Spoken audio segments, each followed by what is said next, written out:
muy buena iniciativa de los compañeros, yo les agradezco, me parece muy importante. Mañana es el Congreso Nacional de Nueva Izquierda, preparatorio al Congreso Nacional del Partido, que será fundamental, no tanto por lo que ahí se vaya a resolver, sino por lo que yo entiendo será un inicio de una reflexión muy importante que cambie y le dé una orientación clara al PRD.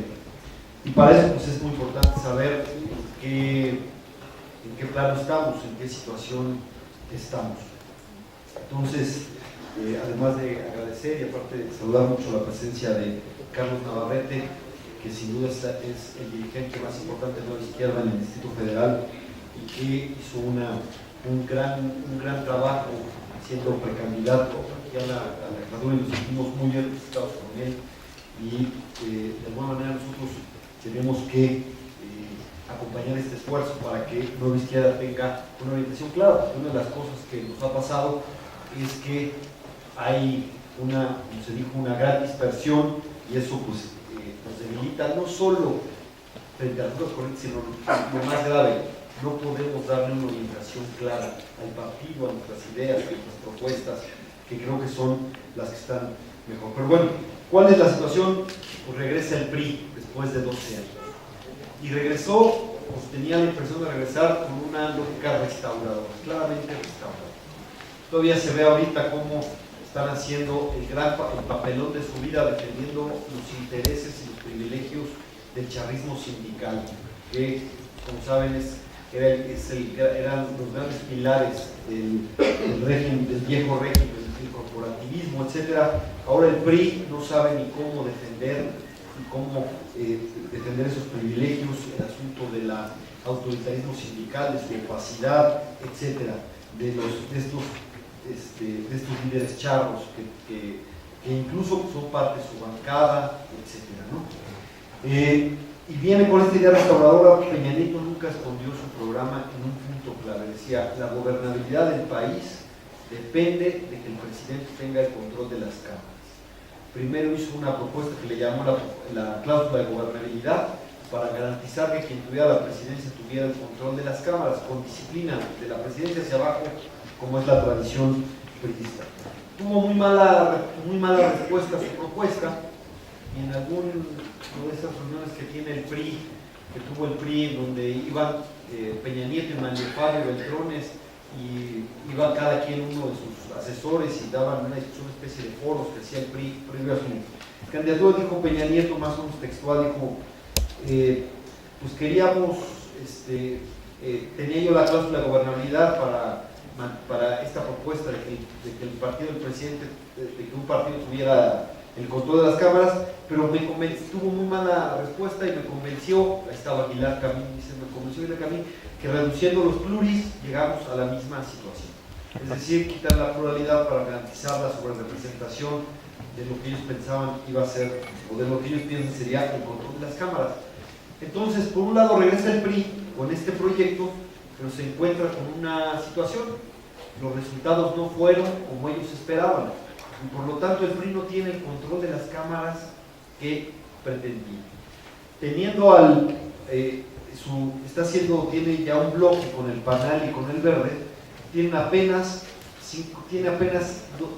un voto de diferencia para tener la mayoría en la Cámara. Tiene 251 votos, contando también al PANAL, al Verde, con sus contradicciones.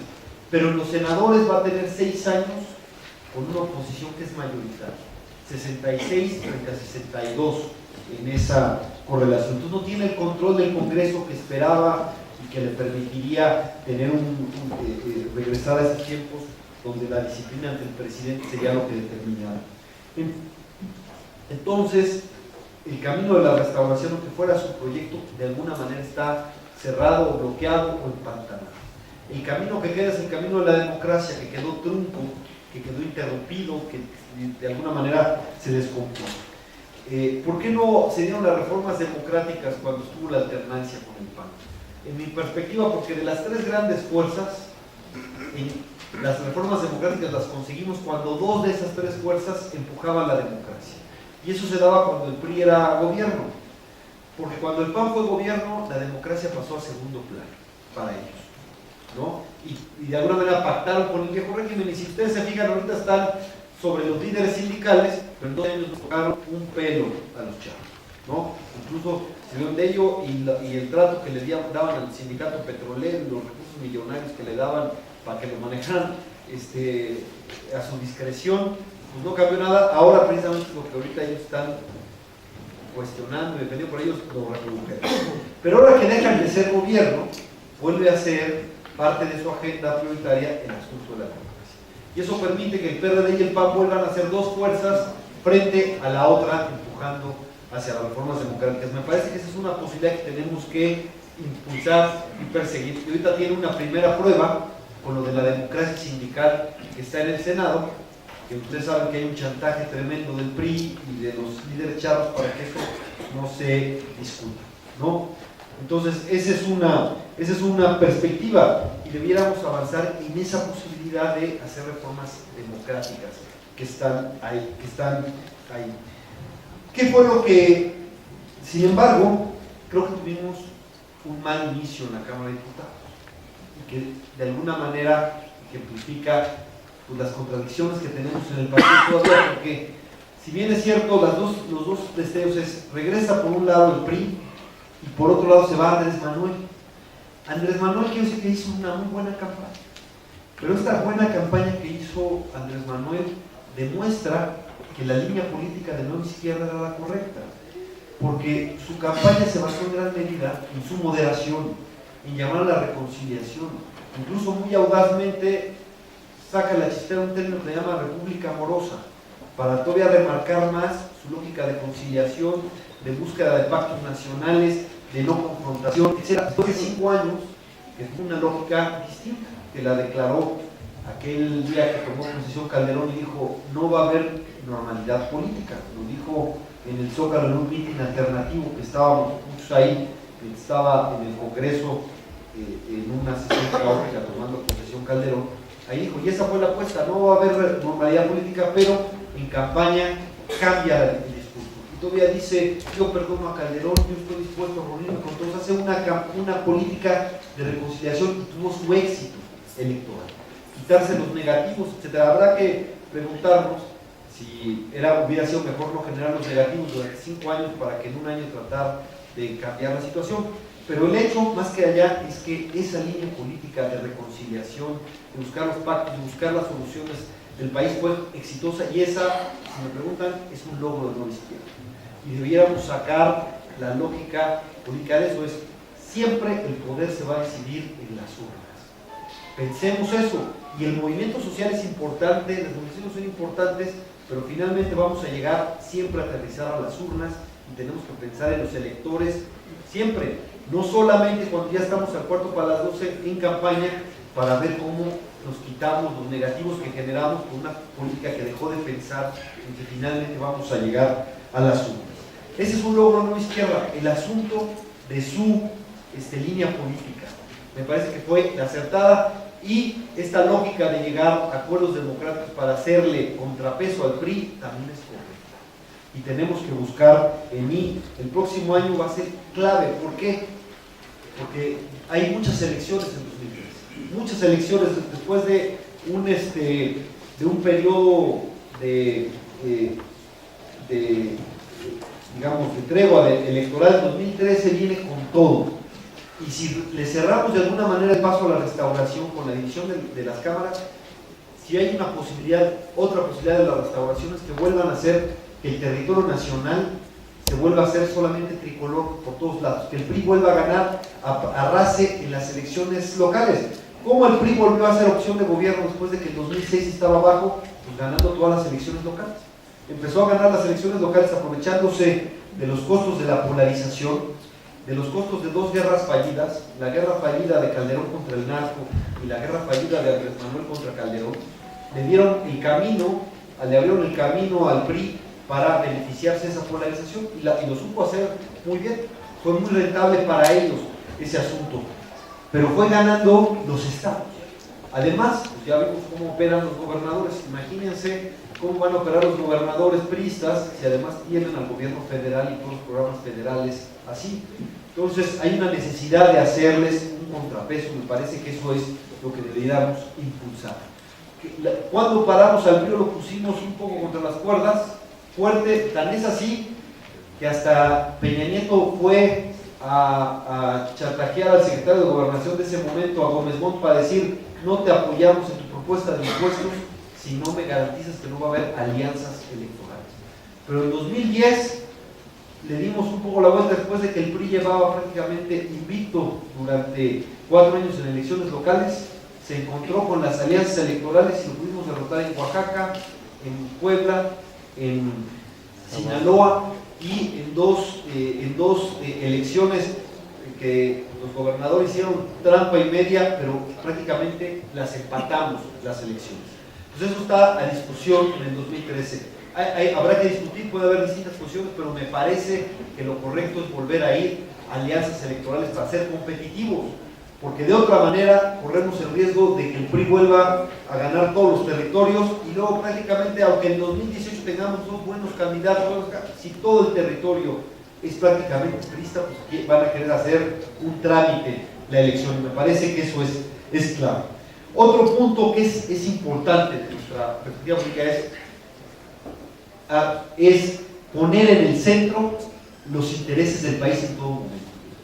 No buscar, no pensar que la rentabilidad nos la da el fracaso del gobierno, el fracaso de todas las iniciativas, sino ser propositivos, ser constructores de acuerdos, vernos como el gran motor de las reformas en el país. Eso fue, digamos, la conclusión que habíamos llegado en los consejos nacionales después de la elección, en Acapulco, cuando tuvimos la reunión, pero sin embargo fue lamentable la toma de tribuna de hace un par de semanas, porque contraría toda esta lógica política que traíamos. Ya habíamos demostrado en el sexenio pasado que las tomas de tribuna son inocuas, porque finalmente una mayoría acaba siempre buscando la forma o el lugar para poder imponerse y solamente generamos un desgaste ante la opinión pública. Pero hay un riesgo ahí que me gustaría ponerlo aquí a discusión, que es: estamos en contra, por supuesto, de la precarización del trabajo, es algo por lo cual también nos oponemos a la reforma laboral, pero lo que no podemos permitir es que nosotros seamos promotores de la precarización de la política. Y lo que vimos ahí fue eso. Había gente que incluso tenían carteles con la imagen de los diputados que habían votado en comisiones a favor de la reforma laboral con la palabra traidor, como si fuera la Revolución Cultural China, una cosa por el estilo. Y en lugar de evidenciar lo que había sucedido, que la intransigencia y la cerrazón era de nosotros, en el debate, ganando la propuesta y mostrando cómo la otra parte se negaba a incorporar nuestras propuestas, en lugar de eso, ¿qué veía la gente? No solo vio la gente la violencia con la que en algún momento, cuando se arrebató el micrófono, estaba ahí, sino que mientras hablaban nuestros diputados en contra de la reforma laboral, que estamos en contra de ese retroceso, la otra parte nos escuchaba, pero mientras la otra parte hablaba, los que estaban en la toma de la tribuna nos interrumpían cantando el himno nacional para no dejarnos hablar. Entonces, la intolerancia en el dictamen de la reforma laboral fue de nosotros, pero la imagen que proyectábamos era exactamente la contraria, como si los intransigentes y los intolerantes fuéramos nosotros. Y eso es un grave error, porque siempre tenemos que buscar ganar el debate. Cuando la izquierda llegó al Parlamento, eran 5, 6, 7 más o menos los diputados, y traían loco a los demás. ¿Cómo? Con la lógica usando al máximo los instrumentos parlamentarios, apostando al debate, buscando convencer, demostrando las imposiciones de los otros. Así es como fuimos avanzando y generando una opinión. Ahora me parece que ese es un riesgo. ¿Cuál es el riesgo? Que tengamos no quiero decir acá porque es muy complejo, no es solo eso, pero el obradorismo en esta dinámica de confrontación, o más bien decirlo, que nos hereden el noroñismo parlamentario, que nosotros lo adoptemos cuando ha sido un fracaso absoluto, ¿no? Cuando ahora que Andrés Manuel ha decidido hacer su partido y que pues tendremos que buscar cómo confrontarnos y buscar que en 2018 vayamos con un solo candidato, porque si no vamos con un solo candidato, pues es prácticamente entregarles la presidencia a nosotros. Pero en 2015, ineludiblemente nos vamos a medir, y la sociedad va a ver el partido de Andrés Manuel frente a nuestro partido, y entonces tenemos la necesidad de distinguirnos. ¿Y ¿cómo nos vamos a distinguir? Tenemos que tomar las definiciones importantes. Eso es lo que tendríamos que hacer en nuestro próximo congreso, avanzar hacia esas definiciones y no seguir en esta, que llamó en algún momento Ortega, esta esquizofrenia de tener dos lógicas, dos caras, y mantenernos igual como si no hubiera pasado nada, y tener esas dinámicas de un sector busca los acuerdos en el Congreso y otro los torpedea, ¿no? Eso me parece que no debe seguir. Ese es pero si en la línea política hemos tenido este logro, y quiero decir que comparten los gobernadores este logro, si alguien, además de los que estábamos aquí, la mayoría del Congreso no estuvo a favor de este tipo de tomas, tampoco los gobernadores que buscan que seamos una fuerza propositiva, atractiva, que pueda incluir a otros. Si este es nuestro logro, también tenemos que decir cuáles han sido nuestras fallas.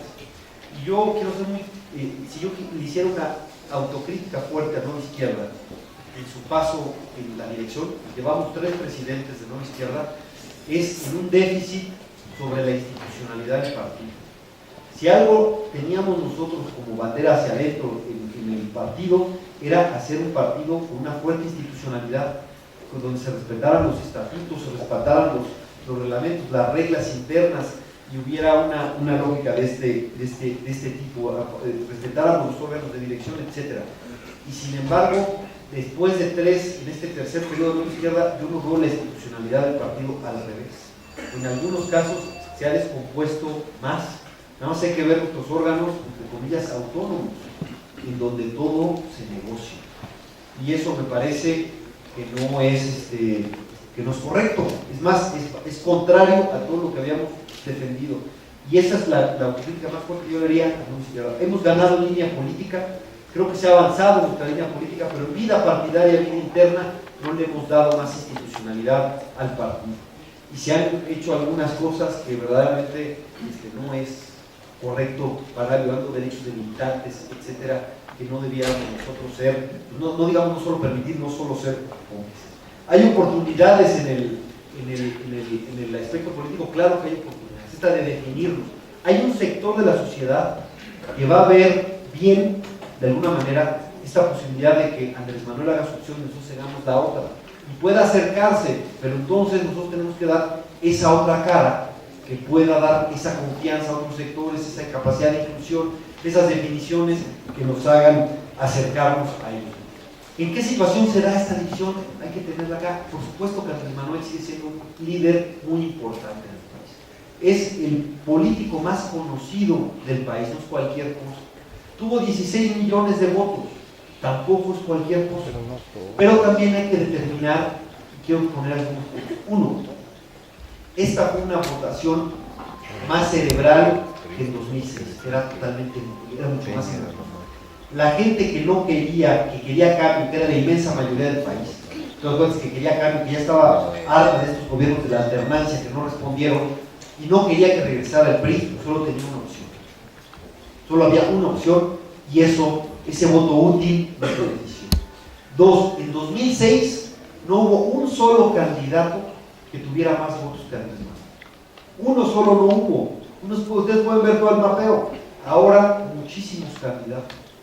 No solo del DF, sino de prácticamente todo el país. Y no me estoy refiriendo solo a Mancera, a Graco, a otros, sino si ustedes revisan candidatos a senadores, candidatos a diputados, tuvieron más votos que Andrés Manuel en sus territorios. ¿Por qué?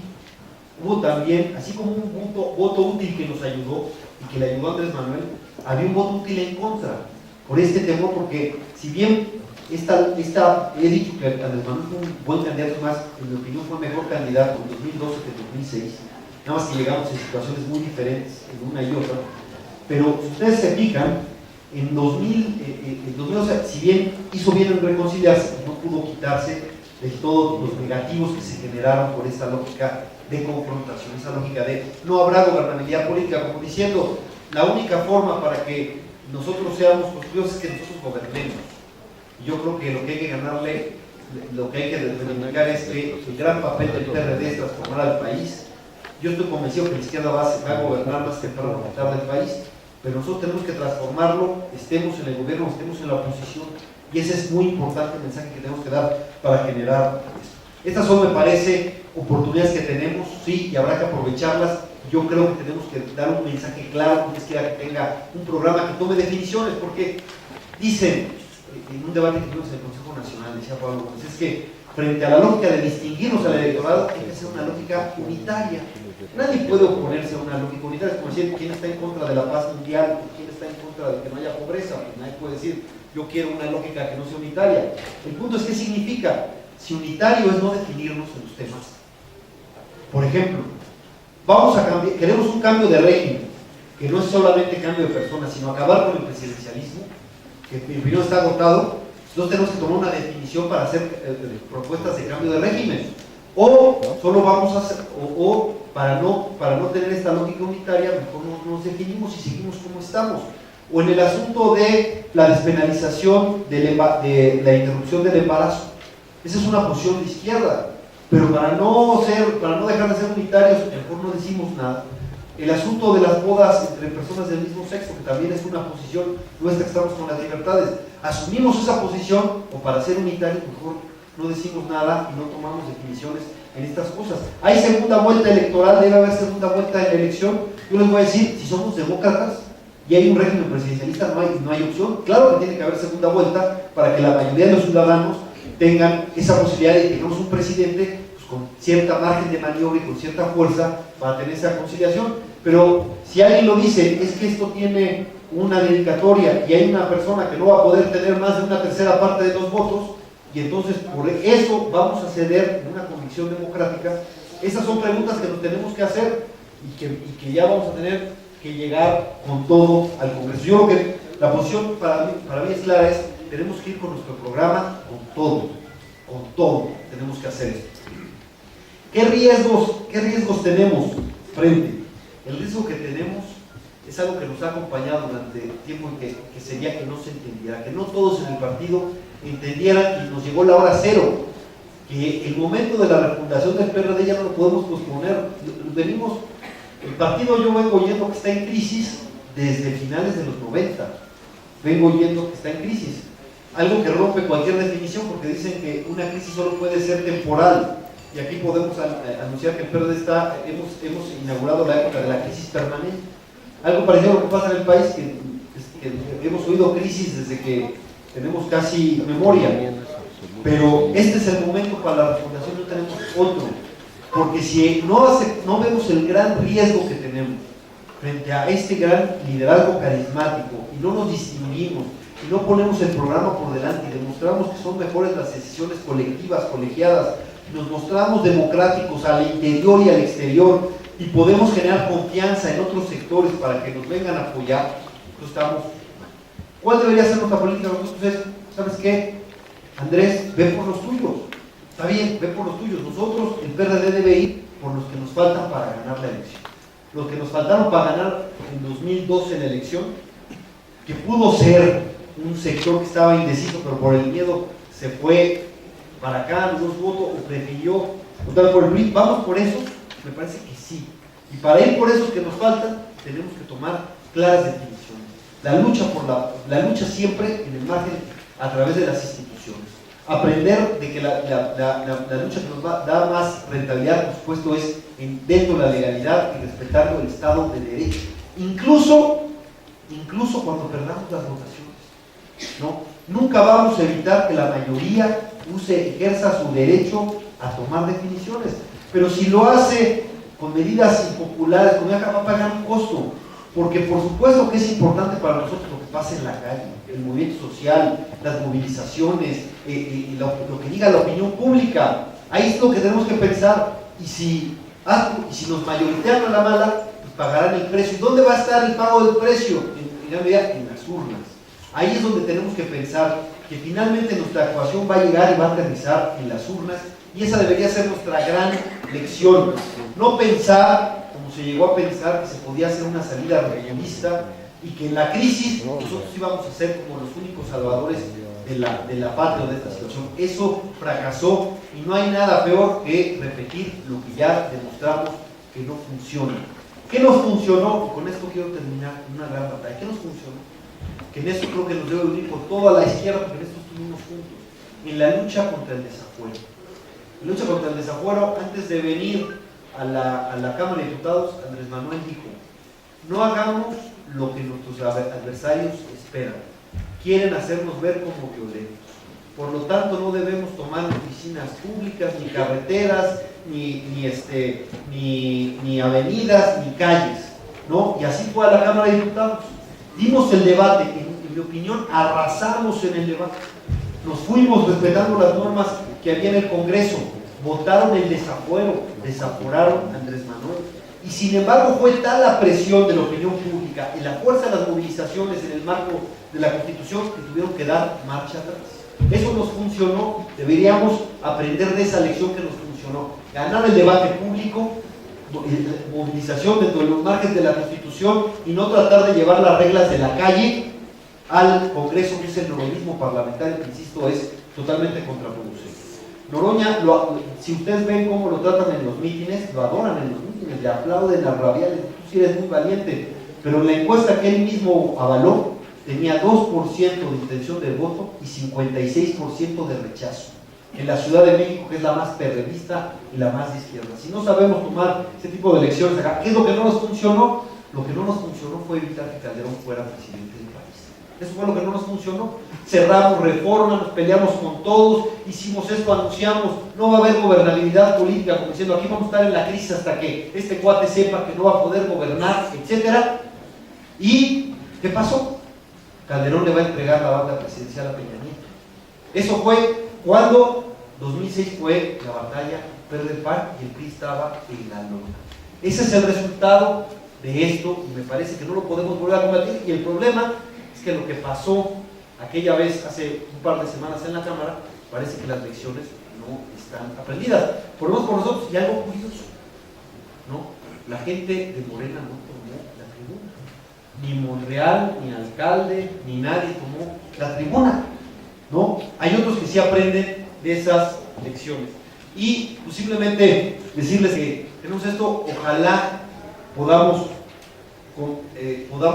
convencer a las otras expresiones de que independientemente de la legítima lucha por la hegemonía en el partido, por los espacios en el partido, que es totalmente legítima, independientemente de eso, no tiremos la línea política a la basura, y que aprendamos de esas lecciones y seamos una izquierda constructora de acuerdos, de reformas, de transformaciones, y demos una cara que pueda darle confianza no solo a nuestro voto duro, que es importante, sino a los que nos faltan para poder ser, ahora sí, la opción de gobierno, porque por supuesto que a eso aspiramos, a ser gobierno nacional y darle un rumbo distinto al país. Gracias.